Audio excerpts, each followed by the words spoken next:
Welcome to Kibbe on Liberty. This week, we talk with my friend and Liberty influencer, Julie Borowski. She's the author of a new children's book, Nobody Knows How to Make a Pizza. That's right, nobody. Check it out.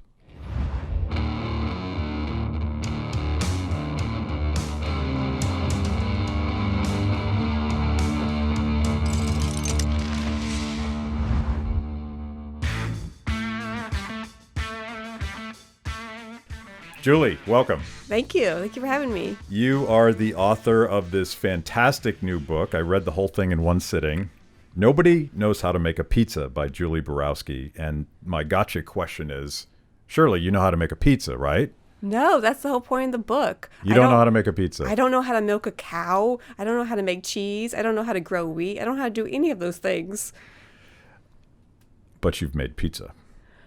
Yes, but I've had a lot of help from millions of people. Millions of people. Yes. Okay, so you are, I guess I would call you a Liberty influencer. You're huge on social media. You're huge on YouTube. What do you call yourself? What's your deal? I'm just a person who posts my opinions on the internet.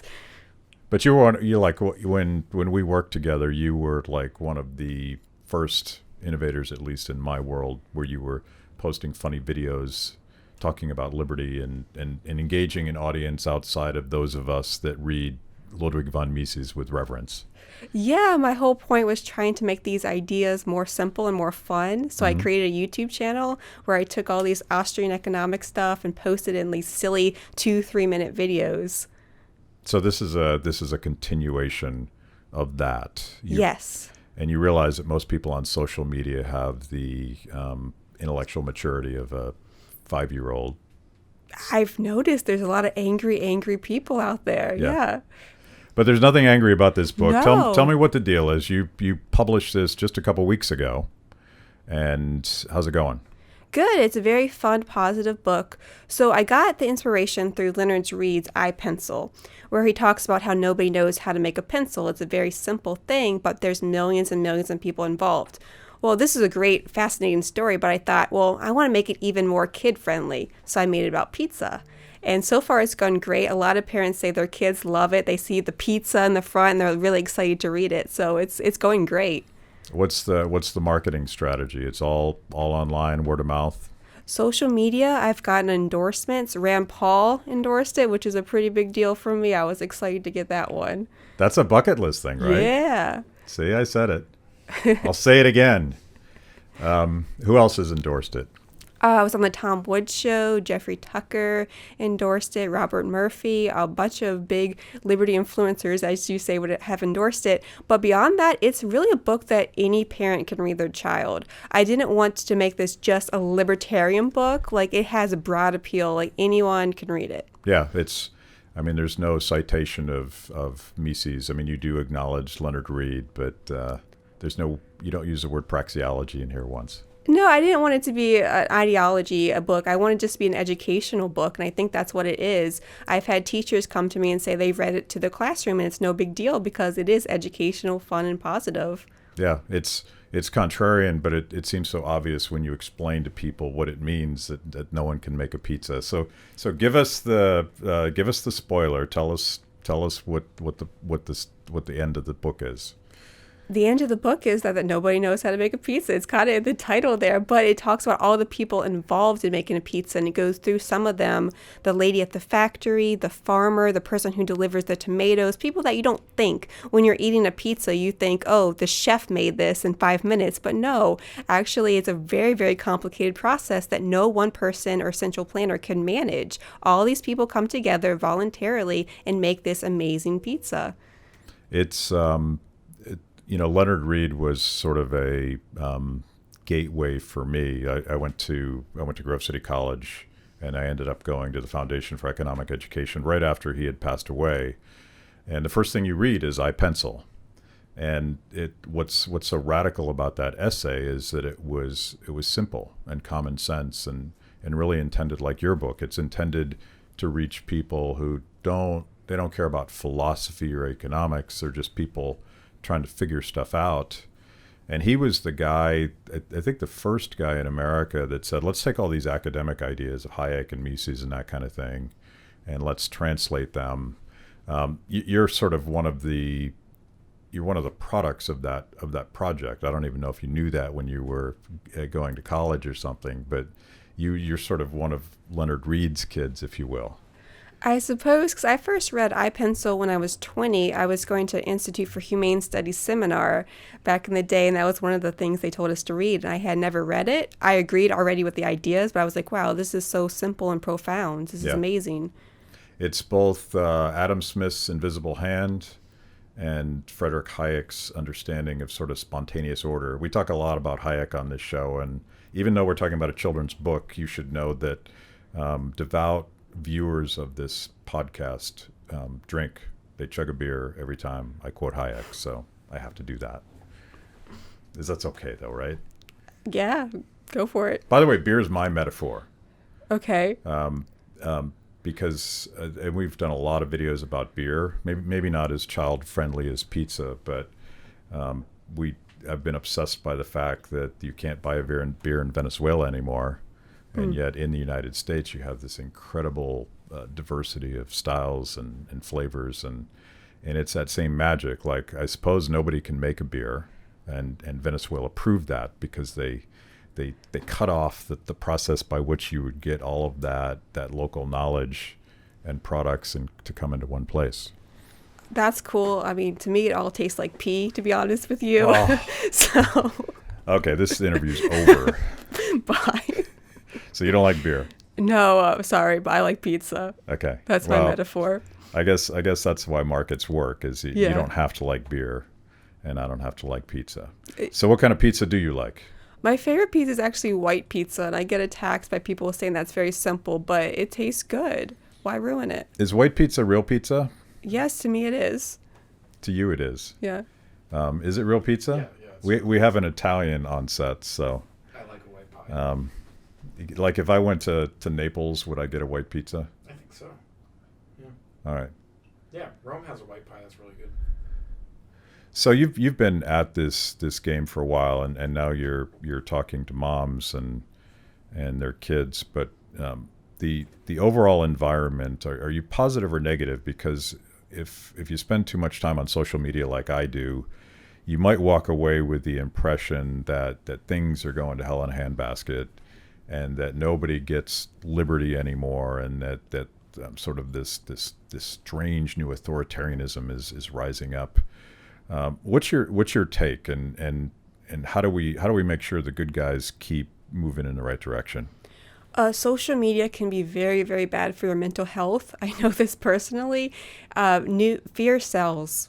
So all these news people, even Twitter people, they're talking about fear and trying to scare the crap out of you into giving more government control. But when you look at it, by every measure, humans are doing better than ever before. We're the healthiest, wealthiest. This is the most peaceful time in human history. So I think focusing on that is really good for your mental health, and it's true. Also, this book, I've had a lot of parents come to me and say, we need more stuff like this. And I think there's more books out there and more educational opportunities. So yes, I know it can be hard to be positive, but I try to be positive on the outlook. My biggest dislike on social media is clickbait. I feel like clickbait is the bane of our human existence. And it's a little bit tougher to tell that positive story, isn't it?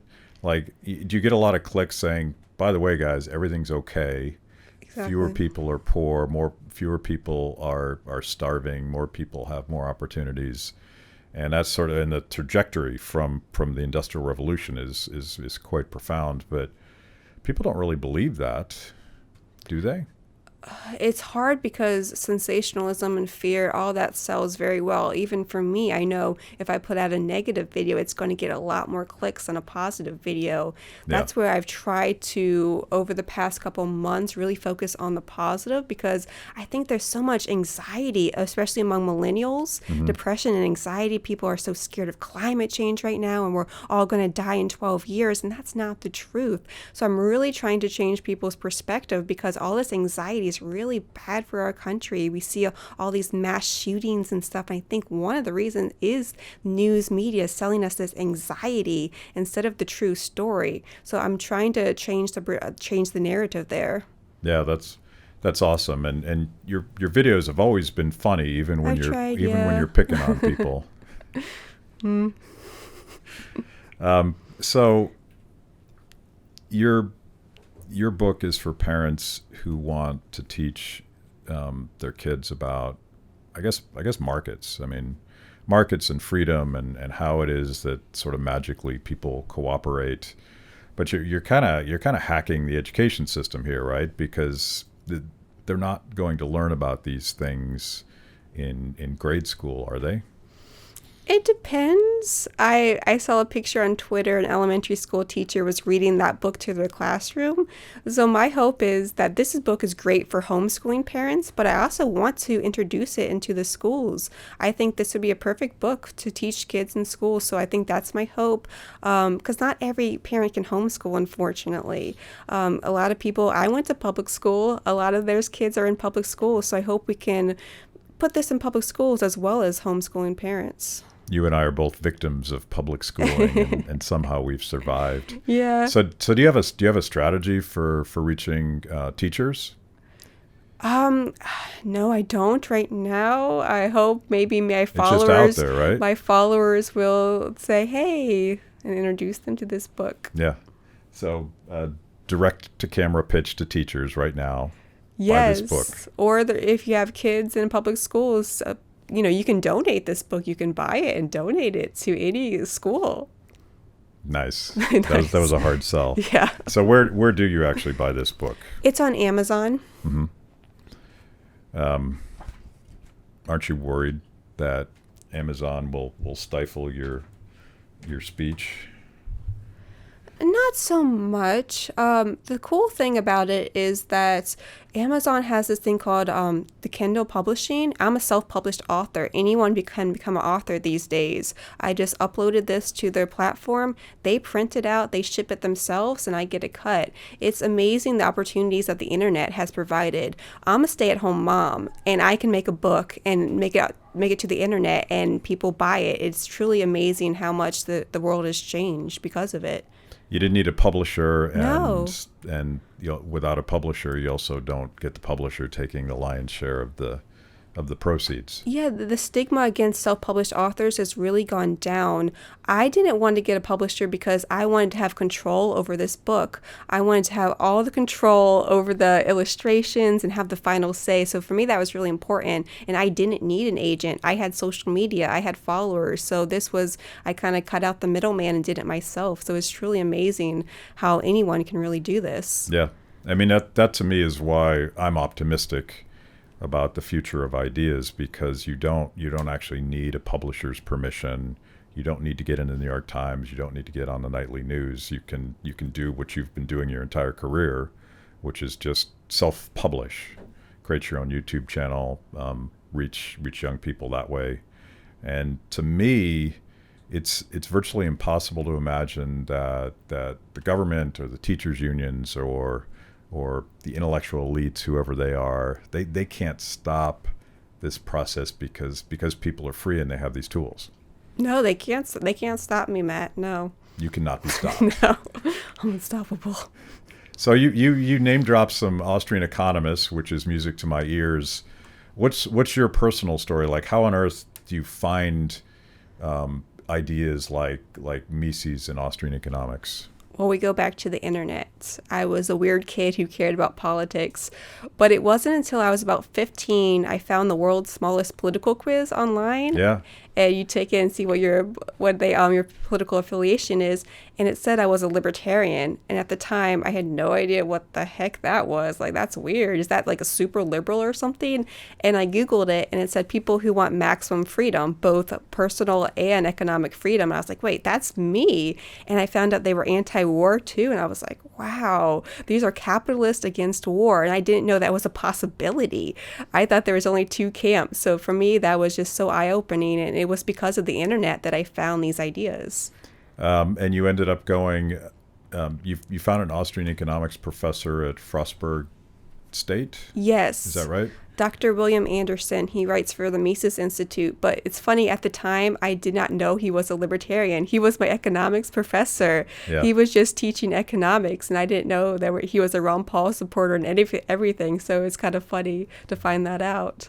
Your origin, I was expecting you to tell a Ron Paul story, but the world's smallest political quiz, it's published by the Advocates of Self-Government, and you can go to that website. Everyone should take this quiz, because I think one of the things that happens is a lot of people that sort of feel conservative, when they really get into it, they start to realize that too many wars, and particularly sort of regime change wars that we libertarians complain about all the time, it's the same mistake that central planners and people that want to design social welfare programs and use government to lift people out of poverty. It's that same pretense, right? It's that same, how could you possibly know how to reorganize society in Afghanistan so that it's a vibrant democracy? Exactly. The Middle East is so complicated. Who could solve that issue? Yeah. There's so many unintended consequences when you get involved, because we don't understand the culture. We don't understand how complex this is. It's all been a failure, and it's been so costly, and it's cost lives both over there, and U.S. troops have been killed. So it's nonsense, really. And yet it still goes on and on. Yes. Do you have any optimism that we can get more people to care about the fact that we've been in Afghanistan 18 years? Well, I think Donald Trump has done a pretty good job because of Rand Paul mostly. I love that Rand Paul has Donald Trump's ear, so he talks more about non-interventionism. I think Donald Trump is moving in that direction, which is a great thing to see. I mean, he fired John Bolton, which I was really happy about. He shouldn't have been hired in the first place, but I'm like, okay, that's a win. Let's celebrate that. So I think he's moving in the right direction, and I hope he can get more Republicans on board and say, hey, this foreign policy is not working. It's too costly. This is not limited government whatsoever. So I do have some hope there. So you just did a Greta video. Yes. I don't even know her last name, and I've tried not to engage in this conversation. But what was your approach? Because I think I sort of look at the hypocrisy of both sides, because when a young person says something we agree with, we sort of applaud and say, isn't that awesome? But then if a young person says something we disagree with, oh, she's being manipulated and exploited and all that. How did you balance those two things? There is quite a double standard. People say, oh, young people shouldn't get involved unless I agree with them. Then that's awesome. And then they're really wise for their age and good for them. For me, the whole Greta thing, I try to not be mean-spirited. I mean, she is a 16-year-old girl. So I came at it from approach of she's been kind of fed lies. I feel like there's better solutions to climate change. One of the things I talked about in the video as Greta is nuclear power, which for me is just awesome. I've been looking at it into it. Bill Gates has this thing where he's trying to make it both safe and clean, and it's very affordable and efficient. And to me, that's a better solution than, hey, let's stop eating meat, let's ban cars, all these kind of radical solutions that are going to reduce our quality of life, when there's a much better solution that is zero carbon emissions, and that's nuclear power. I don't know where Greta got all of this anxiety about the sort of apocalyptic, that's a hard word to say, apocalyptic future. But I was reminded, I'm obsessed with Alexandria Ocasio-Cortez. We all are if we're on social media, because you can't avoid it. Sort of like you can't avoid Donald Trump. But she said one thing that was both interesting and shocking a couple months ago. She said, my generation, speaking of millennials, has never known prosperity. And I think that's a fairly direct quote. And there is this sort of fundamental conflict between the fact that she clearly believes that. I have no doubt that she feels that that's true. And yet she's living in the most prosperous country at the most prosperous time in history. And I feel like Greta and all sorts of young people that apparently believe that the world is going to end in 12 years because of global warming, how do we talk them off the ledge?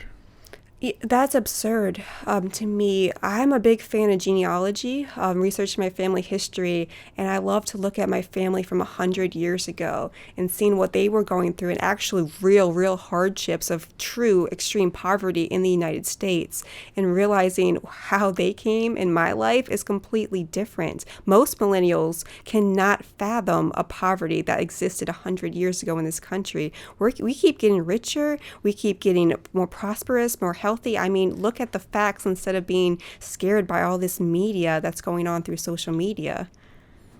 Since you're selling your book, I'm going to sell my new T-shirt here, and it's sort of a friendly troll of AOC, morally right and factually correct. Is that what it says? Yeah, it does say that. Because another one of her famous quotes, I think it was she was being interviewed by who's the CNN guy? Anderson Cooper. And she essentially said it's more important to be morally right than factually correct. And you just made a fact-based argument as to, I mean, all you have to do is look at the data and realize that people are living longer and they're more healthy and they're more prosperous. All of these things, but she's going to make a moral argument and say people don't have economic dignity. And I'm obsessed with that phrase that she uses. Don't we need to make sort of values-based moral arguments? And I kind of feel this is where your book goes. It's about creating this beautiful thing. It's not about economics at all, except that it's all about economics. What do you think? That wasn't even a question. So, so you're like, I don't even know what to do with that. Okay, let me see. No, basically, AOC and Greta have a very negative approach to life and negative output. And really, it's not that big of a deal, guys.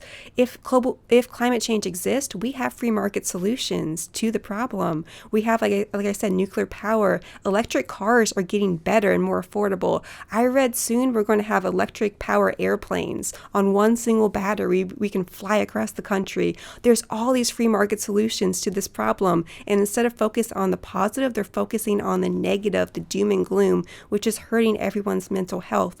That's not the way to go about it.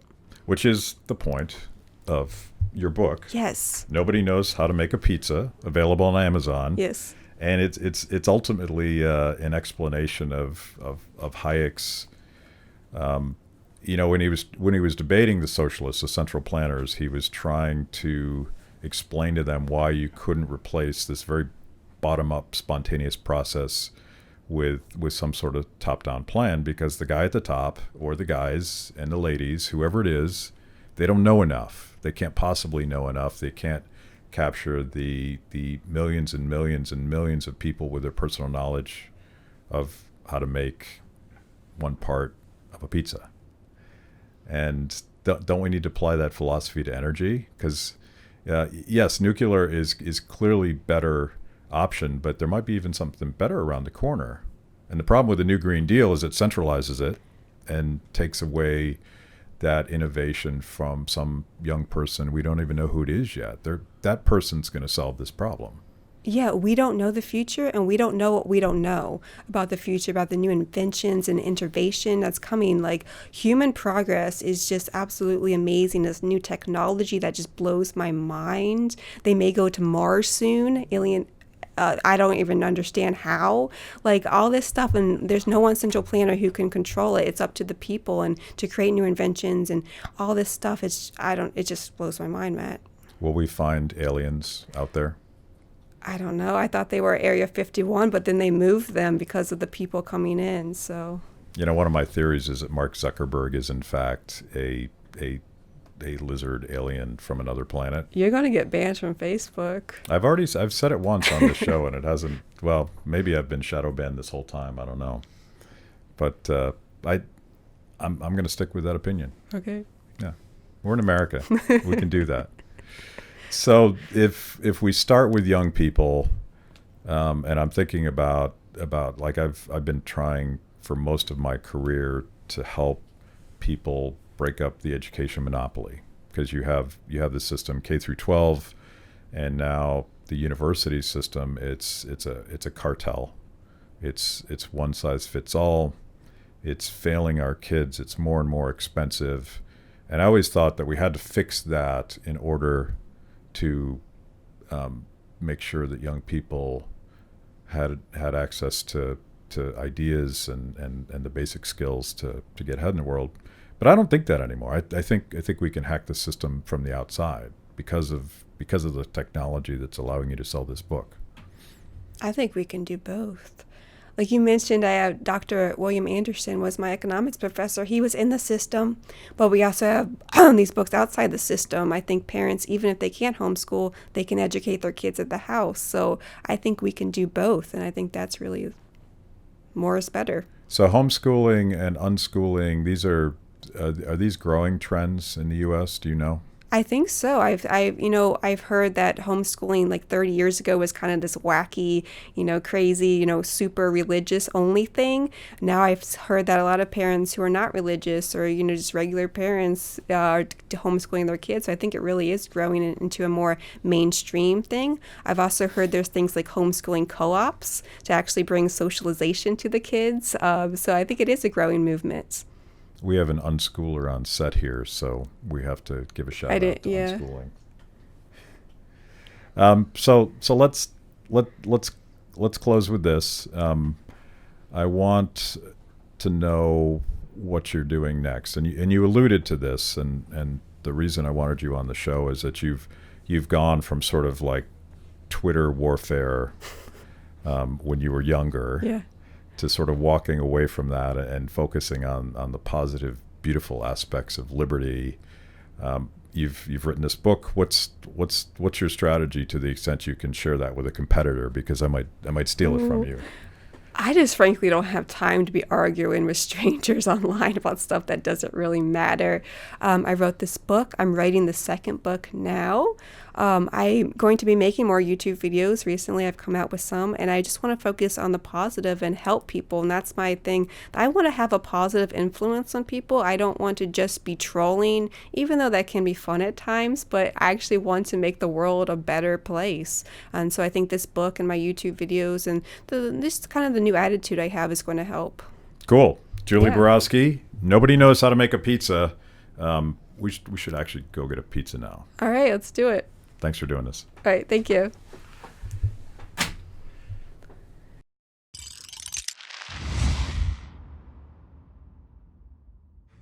Thanks for watching Kibbe on Liberty. By now, you know this is the most important event of your week. So make sure you subscribe on YouTube.